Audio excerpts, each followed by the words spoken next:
Imam Asy-Syafi'i pernah berkata, wa kafa bil mauti wa'iza. Cukuplah kematian itu menjadi pelajaran dan nasihat. Nasihat yang tidak bertinta dan tidak bersuara. Itulah dia nasihat yang diam 1000 bahasa. Tapi kita akan mengambil ikhtibar dan pelajaran. Melihat keranda yang sudah diusung, melihat jenazah yang tidak lagi berdaya, melihat jenazah yang sudah dibungkus kain kafan, yang dimasukkan ke dalam liang lahat, hadir kita di pemakaman, maka itu adalah waqafa bil mauti wa'iza, kata Imam Syafi'i. Itulah pelajaran yang paling berharga. Hari ini kita yang memandikan jenazah itu, hari ini kita yang menyolatkan, hari ini kita yang mengkafankan, hari ini kita yang menguburkan. Tapi sampai pada masanya, kitalah yang akan seperti itu. Kita yang akan dimandikan orang, kita yang dikafankan orang, kita yang akan disolatkan orang, kita yang akan dikuburkan orang. Maka mati itu adalah sebagai tanda nasihat itu sudah datang kepada kita.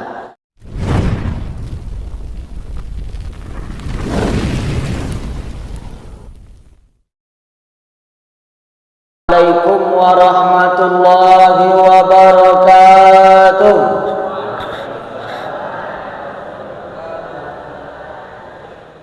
Anak raja memakai tongkat terbuat dari kayu jati. Salam pertama kurang semangat, awak ulang sekali lagi. Assalamualaikum warahmatullahi wabarakatuh.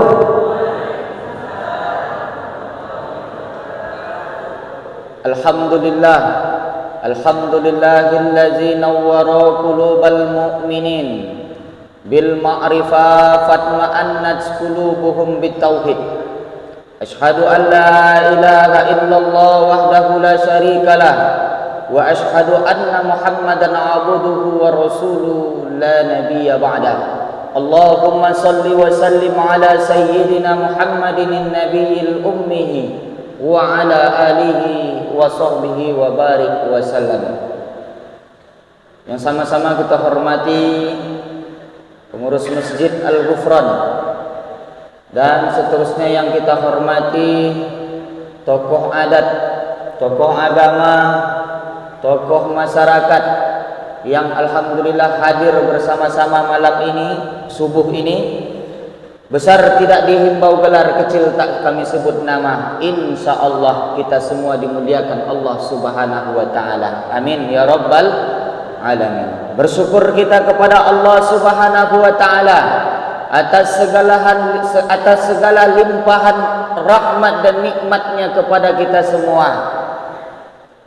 Setiap detak jantung, kedipan mata, tetesan darah, hembusan nafas, itu semua tidak pernah terlepas daripada nikmat Allah subhanahu wa ta'ala. Maka kalau kita ingin menghitung nikmat Allah, wa in ta'udu ni'matallahi la tufsuha, kalau kalian ingin menghitung nikmat Allah, seluruh ranting kayu dijadikan sebagai pulpen, seluruh air laut dijadikan sebagai tinta, seluruh daun di atas muka bumi dijadikan sebagai kertas. Untuk menghitung nikmat Allah, untuk mengukur berapa besar nikmat Allah subhanahu wa ta'ala, la tufsuha, niscaya kalian tidak bisa. Maka kata Allah, tugas kita sebagai seorang manusia bukan untuk menghitung nikmat Allah. Tugas kita bukan untuk mengukur berapa besar nikmat Allah, tapi tugas kita, kata Allah, hanya untuk mensyukuri nikmat Allah subhanahu wa ta'ala. Intisalu nawamirillah wa yajtanibun nawahi. Memakai nikmat Allah itu untuk mencari ridha Allah, dan memakai nikmat Allah itu untuk menjauhi segala larangan Allah subhanahu wa ta'ala.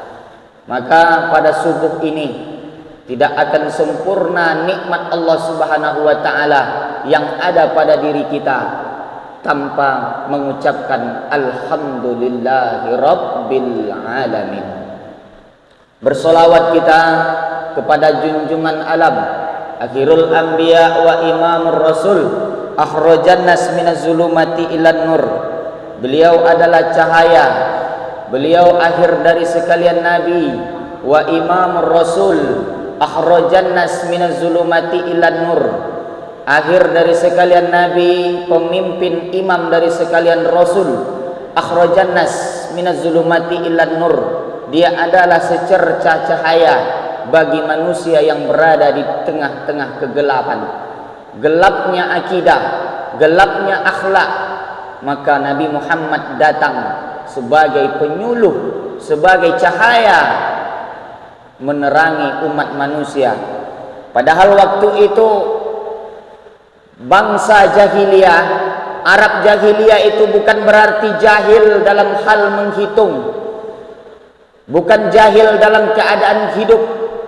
Bahkan justru orang-orang Arab Saudi, bangsa jahiliyah, mereka ini adalah perdagang.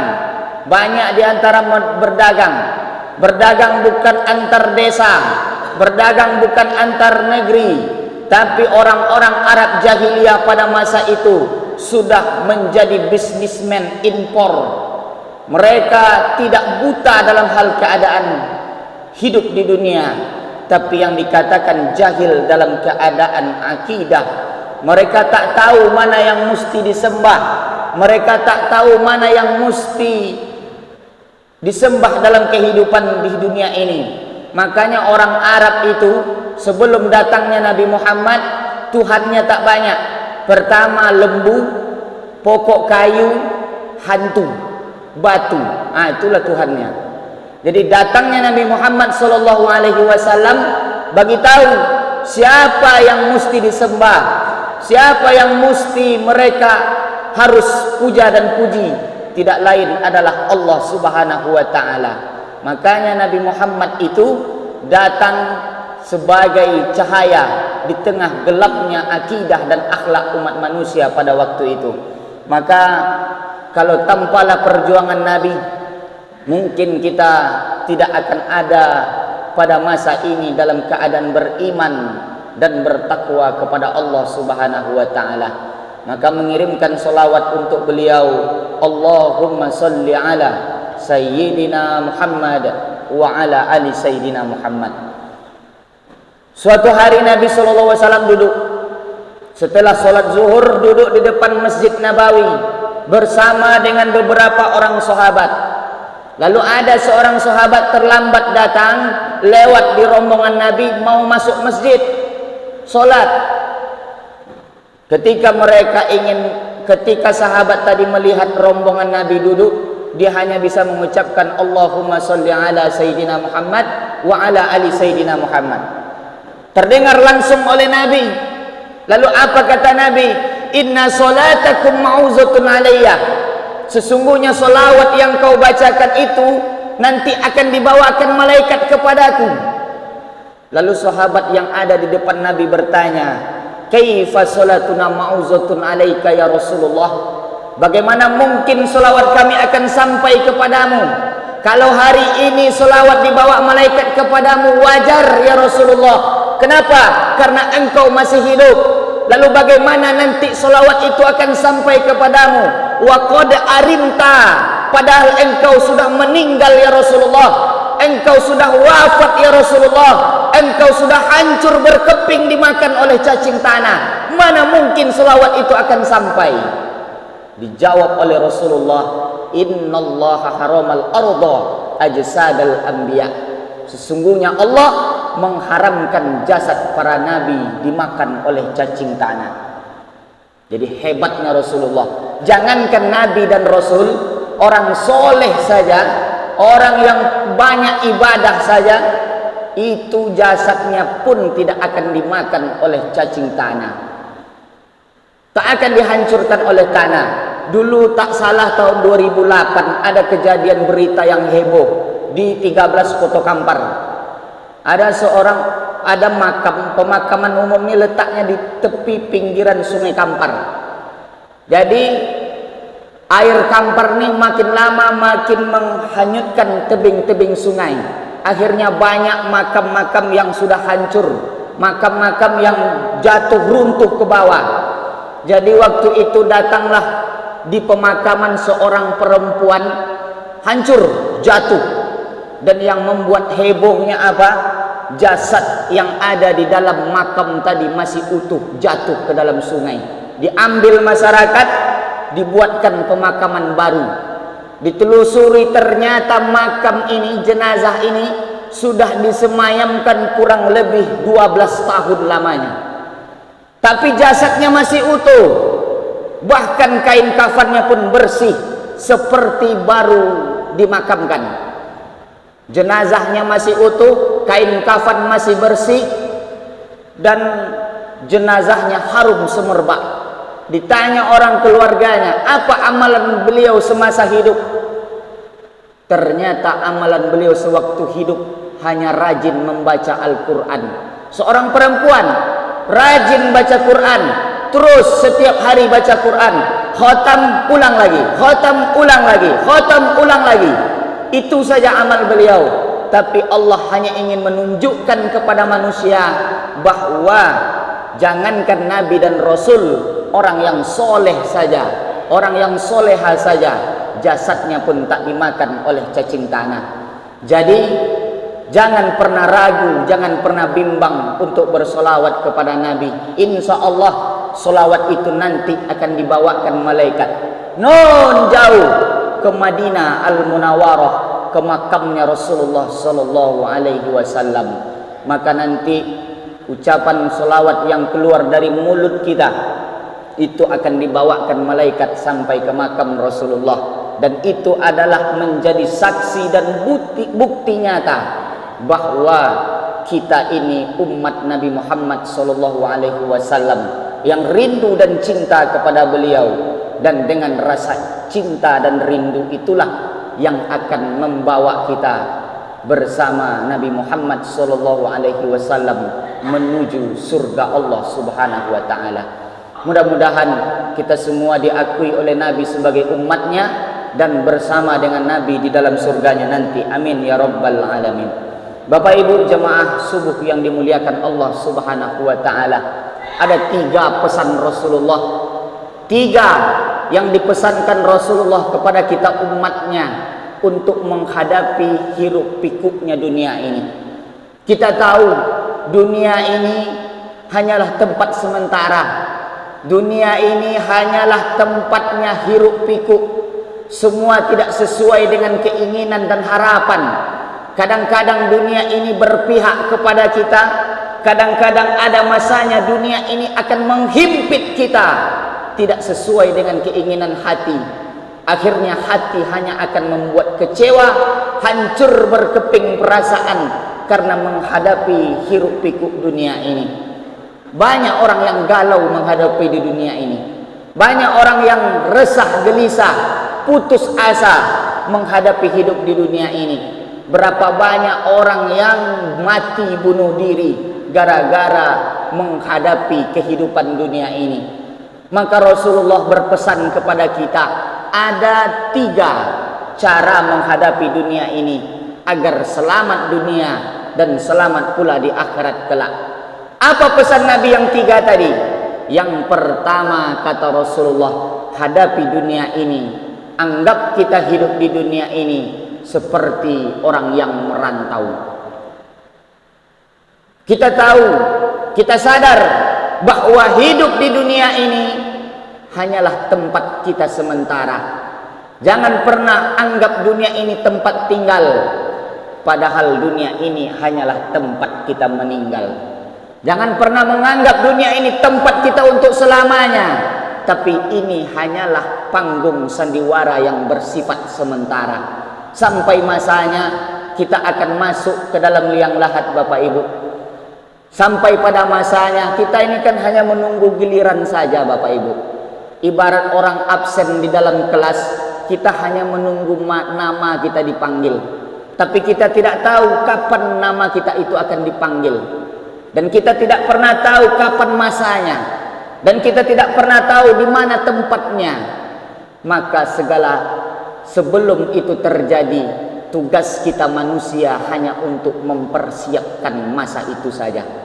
Tugas kita tidak banyak, persiapkan kehidupan kita ini sebagai sarana bagi kita untuk menghadap Allah Subhanahu wa taala. Jangan pernah anggap hidup di sini untuk selamanya. Jangan pernah anggap di sini akan kekal dan abadi. Dan jangan pula dianggap bahwa setelah kita masuk ke dalam liang lahat lalu akan berhenti begitu saja, selesai. Tidak. Semua akan melanjutkan perjalanan. Maka apa kata Nabi? Kun fit dunya ka'annaka gharib. Hiduplah kamu di dunia seperti orang yang merantau. Ibarat kita sedang berjalan di tengah padang pasir yang tandus, haus, lelah, letih, ingin mencari tempat berteduh. Lalu ada sebatang pokok kayu yang rimbun. Lalu kita mampir di situ, duduk sebentar sambil meminum air melepas dahaga. Apakah kita akan tinggal di situ selamanya? Tidak. Ketika haus sudah lepas, ketika dahaga sudah hilang, ketika penat dan letih sudah hilang, kita pasti akan melanjutkan perjalanan. Berapa lama kita di bawah pokok kayu tadi? Seperti itulah anggapan kita hidup di dunia. Selama itulah kita hidup di dunia ini. Dunia ini tak lama Bapak Ibu, 63 tahun. Itu pun kok sampai. Andaikan lebih, itu bonus dari Allah Subhanahu wa taala. Tapi malahan banyak yang tak sampai.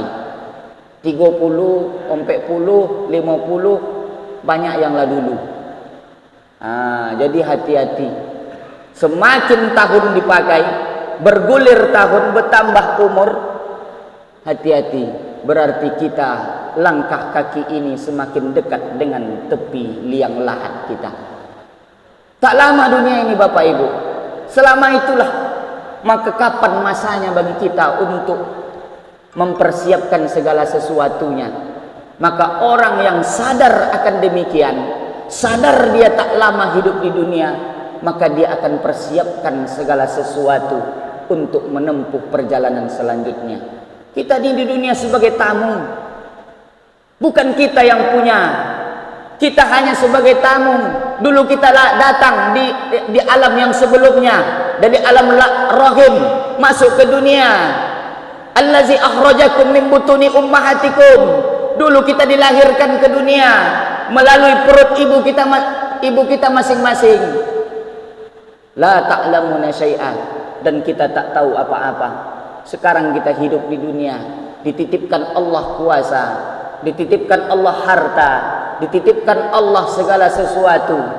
Maka pakailah apa yang dititipkan Allah ini untuk mencari perbekalan menghadapi perjalanan selanjutnya. Ketika layar sudah mulai terkembang, tidak ada kata untuk surut pulang. Masuk ke dalam liang lahat, berakhir kehidupan dunia. Tapi itulah awal pembukaan perjalanan yang setelah itu.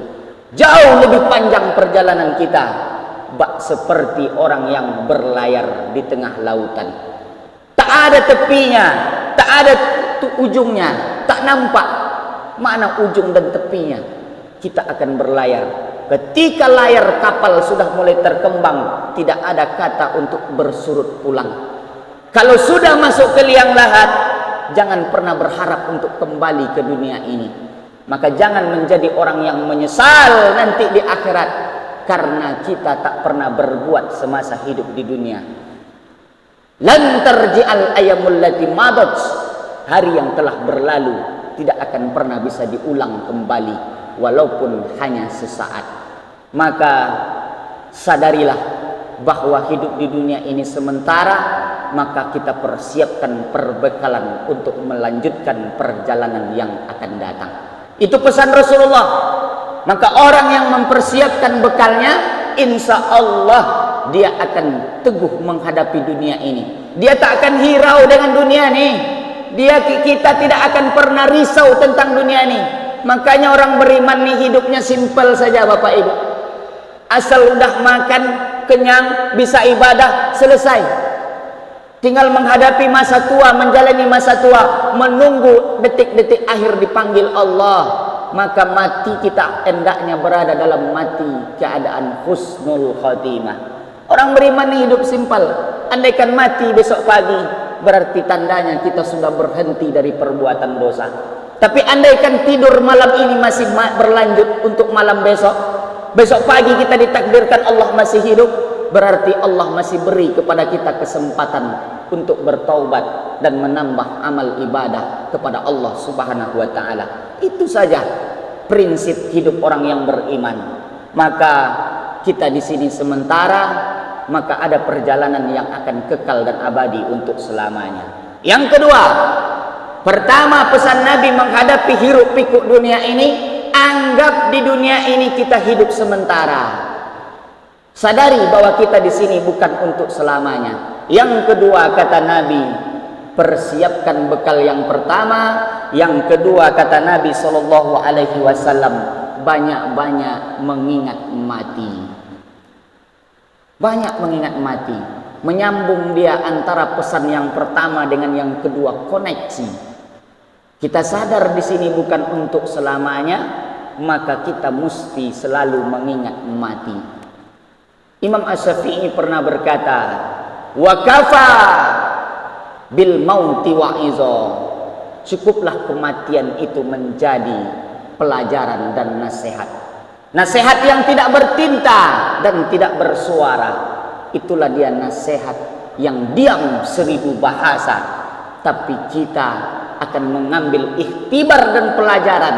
Melihat keranda yang sudah diusung, melihat jenazah yang tidak lagi berdaya, melihat jenazah yang sudah dibungkus kain kafan, yang dimasukkan ke dalam liang lahat, hadir kita di pemakaman, maka itu adalah waqafa bil mauti wa'iza, kata Imam Syafi'i. Itulah pelajaran yang paling berharga. Hari ini kita yang memandikan jenazah itu, hari ini kita yang menyolatkan, hari ini kita yang mengkafankan, hari ini kita yang menguburkan. Tapi sampai pada masanya, kitalah yang akan seperti itu. Kita yang akan dimandikan orang, kita yang dikafankan orang, kita yang akan disolatkan orang, kita yang akan dikuburkan orang. Maka mati itu adalah sebagai tanda nasihat itu sudah datang kepada kita. Maka ambil ikhtibar, banyak mengingat mati. Ketika hidup sudah banyak mengingat mati, maka semua hawa nafsu pun akan mulai tertekan. Kalau sudah banyak yang ingat mati, maka semakin dekat rasa, makin besar rasa takut kepada Allah Subhanahu wa taala. Orang yang mungkar, orang yang kafir, bahkan orang yang menantang Allah adalah orang-orang yang tak pernah ingat dengan mati. Cukuplah kisah Fir'aun, Qarun menjadi ikhtibar pelajaran bagi kita. Siapa mereka? Mereka dulu adalah orang-orang yang pernah menganggap dirinya Tuhan. Ketika Ibrahim datang menghadap Namrud, kata Ibrahim, "Wahai Namrud, sembahlah Allah Subhanahu wa taala."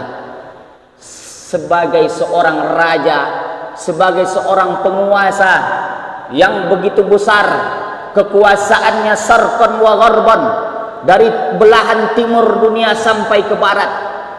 Maka apa yang diucapkan oleh Namrud kepada ajakan Ibrahim alaihi salam? Ar-Rabbun ghairi ya Ibrahim.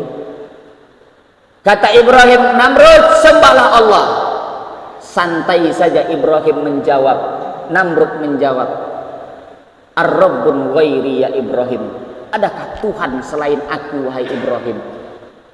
Mereka yang menganggap dirinya Tuhan. Kenapa? Mereka menganggap diri mereka hidup selamanya, tak pernah mengingat mati, tak ingat bahwa mereka hanya sementara. Lalu datang lagi raja yang lebih kasar, lebih kejam daripada Namrud. Siapa dia? Fir'aun. Apa yang keluar dari mulut Fir'aun? Ana rabbakumul a'la. Bahasa yang berbeda, tapi substansi makna yang sama. Kedua-duanya mengakui mereka itu Tuhan. Mana mereka hari ini? Mana mereka hari ini? Mereka hilang semua, ditelan oleh masa yang hanya tinggal nama saja. Kita kenal dengan mereka, kita tahu dengan mereka, tapi kita tak pernah berjumpa. tapi cukuplah semua itu menjadi pelajaran bagi kita. Sesombong-sombongnya orang, seangkuh-angkuhnya orang, sampai pada masanya meninggal dan mati juga mereka itu. Maka banyak-banyak mengingat mati. Insya Allah hidup di dunia ini tak akan kita pikirkan lagi. Mau punya mobil tetangga tuh lantak lah situ. Mau punya harta yang di sebelah buat rumah bagus, biarlah. Yang penting kita fokus memperbaiki ibadah dan mempersiapkan bekal di sisi Allah untuk menghadap kepada Allah Subhanahu wa taala. Itu pesan Nabi yang kedua. Dan yang ketiga, pesan Nabi berbekal dengan takwa. Pertama, anggap hidup di dunia ini seperti orang yang merantau. Yang kedua, banyak-banyak mengingat mati. Dan yang ketiga, berbekal dengan sebaik-baiknya bekal. Maka bekal yang paling terbaik menghadap Allah Subhanahu wa taala itu adalah takwa. Takwa dalam arti kata takut. Pesan takwa ini sungguh luar biasa Bapak Ibu. Andaikan khotib naik mimbar lupa menyampaikan pesan takwa, lupa menyampaikan pesan takut kepada Allah, maka batallah khutbah.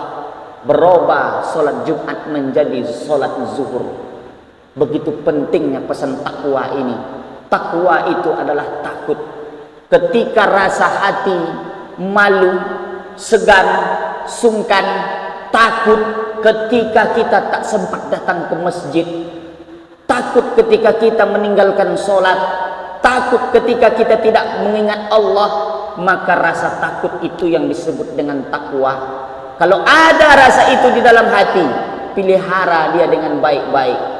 Bawalah rasa takut itu mati, karena dengan rasa takut itu nanti kita akan dibangkitkan Allah di akhirat kelak, dan kita akan diselamatkan oleh Allah karena rasa takut yang ada di dalam hati. Kalau sudah takut kepada Allah, maka tidak ada rasa takut kepada siapapun. Kalau sudah besar rasa takut kita kepada Allah, kita tidak akan takut lapar, takut miskin, takut lambung tak berisi. Tak ada lagi rasa takut itu, karena rasa takut sudah habis hanya untuk Allah Subhanahu wa taala. Makanya Umar itu sahabat Nabi yang tak pernah takut kepada siapapun, yang tak pernah takut dengan penguasa manapun, yang tak pernah takut dengan orang yang paling berani, paling hebat di atas dunia ini. Tak ada lagi rasa takut Umar, karena rasa takutku sudah kuhabiskan untuk kekasih Allah, untuk kekasihku Allah Subhanahu wa taala. Itu kata Umar. Karena rasa takut kepada Allah, maka dunia ini tak ada yang menakutkan. Kenapa kita takut lapar? Kenapa kita nepotisme? Kenapa kita menghalalkan segala cara? Karena kita masih takut kepada dunia. Dan rasa takut kepada dunia kita lebih besar daripada rasa takut kepada Allah Subhanahu wa taala.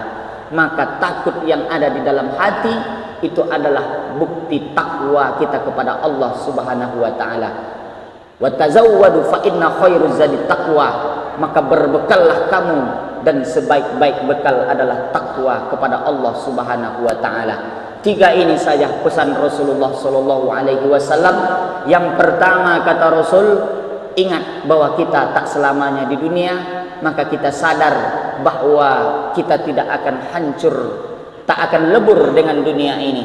Yang kedua, banyak-banyak mengingat mati, karena mati itu adalah suatu yang pasti. Hari ini belum pasti apakah kita akan masih diberi Allah rezeki yang melimpah untuk besok pagi. Besok belum pasti bahwa kita ini akan kemana. Tapi yang pasti di dalam hidup ini hanya satu saja, yaitu kematian.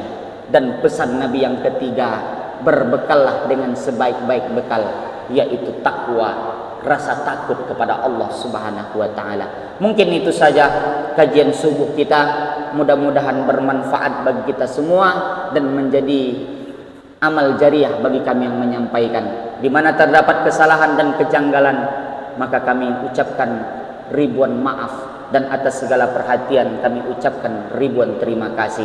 Wallahu muwaffiq ila aqwamit thoriq. Assalamualaikum warahmatullahi wabarakatuh.